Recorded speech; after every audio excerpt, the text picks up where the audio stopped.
Hi, I'm Hannah from Mouseflow, and today we're going to talk about the waterfall view that you can find in your session replay recording list. Now, don't be scared about the word waterfall. It has nothing to do with the old way of working in the software industry.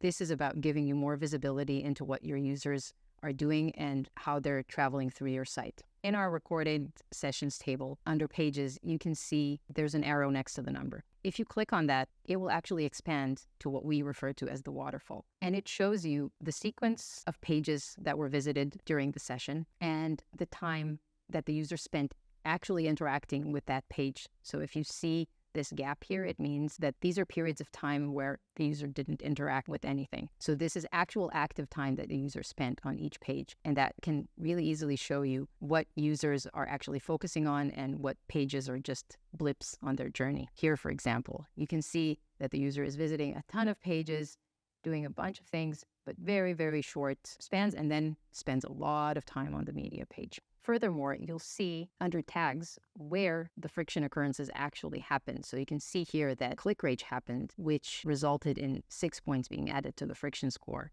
hence the not so happy face. You can see that click rate happened again on another page, and you can focus your attention on where it really matters, because this was a long session, right? You might not want to watch the whole thing.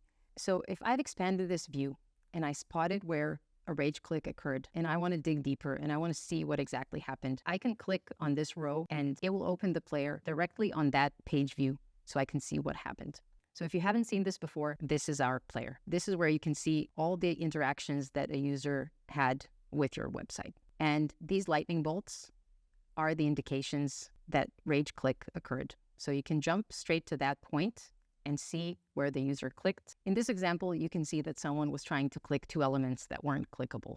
So that's something for you UXers or designers to probably look into. Or in case it was a button, probably a developer should tell you what's going on. That's it for today. Thank you for watching.